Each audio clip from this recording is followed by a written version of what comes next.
এই পৃথিবীতে মৃত্যুকে কেউ অস্বীকার করতে পারে না। প্রবাদ আছে, কোনো ব্যক্তি তার মৃত্যুর পরও পৃথিবীতে তার প্রিয় জিনিসটির প্রতি মায়া সহজে কাটাতে চায় না।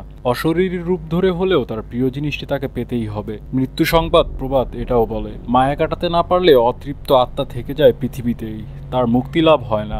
ব্রিটেনের মিরর পত্রিকার খবর অনুযায়ী 1925 সালে ছবিতে দেখানো অভিশপ্ত এই ঘড়িটি তৈরি করেন সেই সময়ের বিখ্যাত ঘড়ি প্রস্তুতকারক প্যাটিক ফিলিপ। তার নাম অনুসারেই পকেট ঘড়িটির নাম দেওয়া হয় দ্য প্যাটিক। ঘড়িটিতে অত্যাধুনিক সব ধরনের ব্যবস্থা রয়েছে, ক্যালেন্ডার, পূর্ণিমা ও অমাবস্যার হিসেব রাখার বিশেষ যন্ত্র এবং সূর্যোদয় ও সূর্যাস্তের সময়ের জন্য বিশেষ ব্যবস্থা। এছাড়াও ঘড়িটিতে রয়েছে আরও 24টি বিশেষ ধরনের অত্যাধুনিক ফিচার, যা একমাত্র বহুমূল্যের ঘড়িতে দেখা যায়। সে সময় কম্পিউটার প্রযুক্তি আসেনি, তারপরও প্যাটিক ফিলিপের মতো অসামান্য প্রযুক্তিবিদদের সহায়তায় ঘড়িটি বাস্তব রূপ পায়। প্রযুক্তির দিক থেকে এই ঘড়িটি অন্য ঘড়ি থেকে ছিল সম্পূর্ণ আলাদা। কোনরূপ যান্ত্রিক প্রযুক্তির সাহায্য ছাড়া শুধুমাত্র হাতে তৈরি করা হয় এই ঘড়ি। ঘড়িটির কাঁটা থেকে শুরু করে সব যন্ত্রপাতি নিরেট সোনা। এক তথ্য থেকে জানা যায় 18 ক্যারেটের সোনা দিয়ে তৈরি এই ঘড়িটি ডিজাইন করতে প্রায় 3 বছর সময় লেগেছিল। তৈরি করতে লেগেছিল 5 বছর। রয়েছে এই ঘড়িটি অভিশপ্ত। ঘড়িটি যারই হস্তগত হয়েছে সে বেশি দিন এই পৃথিবীর আলো দেখতে পারেনি। এই ঘড়িটি তার মালিকের জীবনে মৃত্যু ডেকে আনে। এই ঘটনার সূত্র ধরে ঘড়িটির নাম হয়ে গিয়েছে দ্য গ্রেভস ওয়াচ বা কবরের ঘড়ি। কিভাবে এই ঘড়িটি মানুষের মৃত্যু ডেকে আনে, চলুন তাহলে সেই গল্প শুনি। অভিশপ্ত এই ঘড়ির ইতিহাস বলছে, এর প্রথম মালিক ছিলেন হেনরি গ্রেভস জুনিয়র নামের একজন স্বনামধন্য আমেরিকান ব্যাংকার। তিনি বিপুল অর্থ সম্পদের মালিক ছিলেন। ঘড়ি সংগ্রাহক হিসেবে তার বেশ সুনাম ছিল। 1933 সালে $15,000 তিনি ঘড়িটি কিনেন। তিনি ঘড়িটির নাম দেন হোলি গ্রেইল। হেনরি আশা করেছিলেন ঘড়িটি তার জন্য শুভ হবে, কিন্তু তা হয়নি।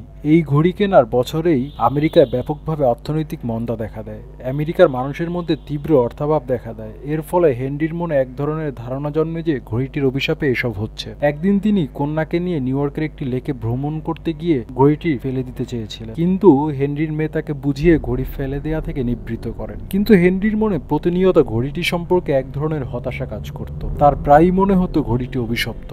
ঘড়ি কেনার 7 মাসের মাথায় তার এক ঘনিষ্ঠ বন্ধু মারা যান। এর কিছুদিন পর আরো ভয়াবহ বিপর্যয় নেমে আসে তার জীবনে। 1934 সালের নভেম্বরে হেনরি ছোট ছেলে জর্জ ক্যালিফোর্নিয়ার এক সড়ক দুর্ঘটনায় মারাত্মকভাবে আহত হয়ে মৃত্যুবরণ করে।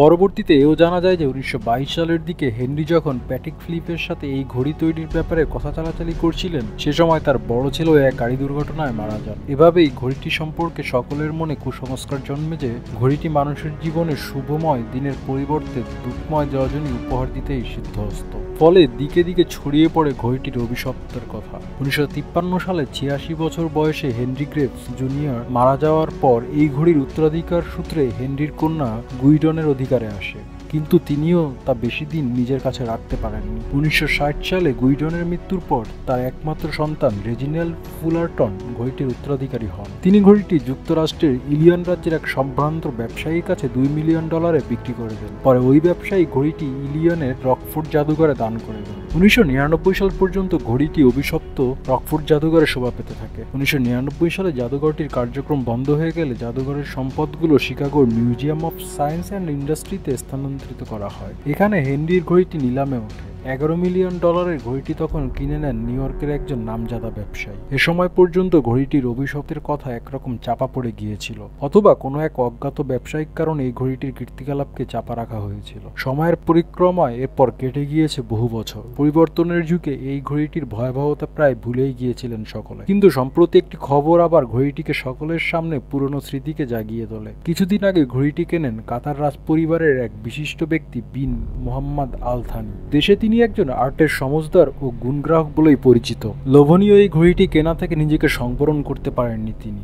অনেকটা ঝোঁকের বশবর্তী হয়ে কিনে বসেন ঘড়িটি। $24 মিলিয়ন বিনিময়ে সুইজারল্যান্ডের একটি অকশন হাউস থেকে ঘড়িটি কেনেন তিনি, যা 1999 সালের বিক্রির রেকর্ড ভেঙে দেয়। সময়ের সাথে সাথে ঘড়িটির ইতিহাস অনেকের কাছে বিস্মৃত হয়ে গেলেও ঘড়ি কিন্তু তার নিজের ইতিহাস মোটেই ভোলেনি। সেটিরও প্রমাণ মিলল কিছুদিনের মধ্যে। ঘড়িটি কেনার মাত্র কয়েকদিন পরেই মারা গেলেন বিন মোহাম্মদ আল থানি। মাত্র 48 বছর বয়সে লন্ডনের নিজের বাসায় হৃদরোগে আক্রান্ত হয়ে মৃত্যুবরণ করেন তিনি। ইতিহাসের পুনরাবৃত্তি করে আবার একবার দ্য গ্রেভসের মালিকের স্থান হলো সেই কবরের নিরেট অন্ধকারে। এভাবে সময়ে সময়ে ঘড়িটি তার রূপ ধারণ করে। আমাদের বিজ্ঞান মনস্ক চিন্তা এইসব ঘটনাকে হেসেই উড়িয়ে দেবে। বলতে পারেন হেনরির ছেলে মৃত্যু তো দৈব দুর্ঘটনা, আর তার বন্ধু বা কাতারের ধনুকবের বিন মোহাম্মদ আল থানি তো রোগে মারা গেছে।